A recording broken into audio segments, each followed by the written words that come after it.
ওই হসপিটালে এখনও ওইভাবে রেসপন্স করা নাই। কেস সামারি অ্যানালাইসিস ওরা হয়তো করছে, তার পরিবার অফিসিয়ালি তাকে বাইরে নেওয়ার ব্যাপারে সিদ্ধান্ত দিবে। আমরা তার পরিবারের কথার জন্য আমরা অপেক্ষা করে থাকবো বলে আমরা মনে করি। জি, হাদি ভাইয়ের বুলেটটা রাইট সাইড দিয়ে ঢুকে গিয়ে বাম সাইড দিয়ে বের হয়ে গেছে, টেম্পোরাল রিজন দিয়ে।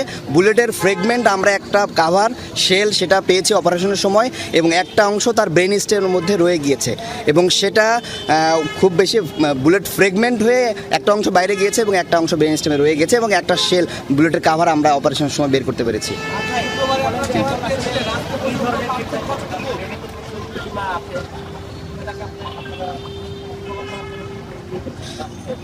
যে তার কনজারভেটিভ ম্যানেজমেন্ট চলছে, তার ব্রেনে যে ইডেমা আছে, চাপ আছে, সেগুলোর জন্য মেডিকেল যে ম্যানেজমেন্ট পসিবল, এটা যে কোনো বিশ্বের সাথে ওয়ার্ল্ড ক্লাস স্ট্যান্ডার্ড তার চিকিৎসাটাই চলছে। তো সেটা কনজারভেটিভ ম্যানেজমেন্টে চলছে এবং ফার্দার কোনো সার্জারি লাগবে না বলে আমরা মনে করি।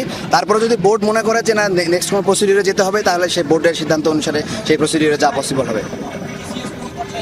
জিসিএস তার এখনও 3, E1 VT M1 আমরা মেডিকেলের ভাষায় বলি। তো জিসিএস যেরকম অপারেশনের আগে ছিল, অপারেশনের সময় যেরকম ছিল, ঠিক এখনও ওই পর্যায়ে আছে। মাথায় গুলি থাকার যে বিষয়, এটা যদি একটু ক্লিয়ার করতে, মানে এখনো গুলির একটা অংশ আছে। যে মাথায় যে গুলিটা ফ্রেগমেন্ট হয়ে ভাগ হয়ে একটা অংশ বের হয়ে চলে গিয়েছে, আর অল্প ছোট একটা অংশ ব্রেন স্টেমে রয়ে গিয়েছে, এবং একটা গুলির কাভারিং আমরা অপারেশনের সময় বের করতে পেরেছি। জি জি, স্প্রিন একটা গুলি, সেটা হয়তো ভিতরে ঢোকার পরে ফ্রেগমেন্ট হয়ে যায়, ফ্রেগমেন্টের একটা ছোট অংশ সেটা ব্রেন স্টেমে রয়ে গিয়েছে। এটা কি অপারেশন করা সম্ভব কিনা? আসলে আমরা রিস্ক বেনিফিট চিন্তা করি। যে জায়গায় গুলিটা আটকায় আছে সেটা খুবই ডিপ সিটেড, এবং ওইখানে একদম ব্রেনের যে রক্তনালীগুলো আছে, ঠিক রক্তনালীর সামনে অনেকগুলো রক্তনালী সেখানে একসাথে সার্কেল অফ উইলিস বলি আমরা, সেখানে আটকায় আছে। তো আমরা মনে করি যে ব্রেনের যে আমরা অপারেশনটা করেছি, মূলত ব্রেনটাকে স্পেস দেওয়ার জন্য অপারেশনটা করেছি। মাথার হাড্ডির যে খুলিটা বাম পাশ, এই বাম পাশের খুলিটা আমরা কেটে ব্রেনকে একটা স্পেস দিয়েছি।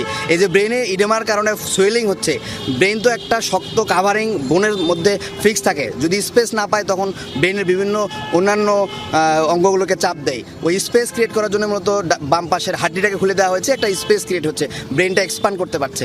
আসলে ব্রেনের গিয়ে রক্ত বা বুলেট নিয়ে আসার জন্য মূলত অপারেশন করা হয় না, ব্রেনকে স্পেস দেওয়ার জন্য মূলত অপারেশনটা করা হয়েছে। মানে ব্রেন সার্জারি,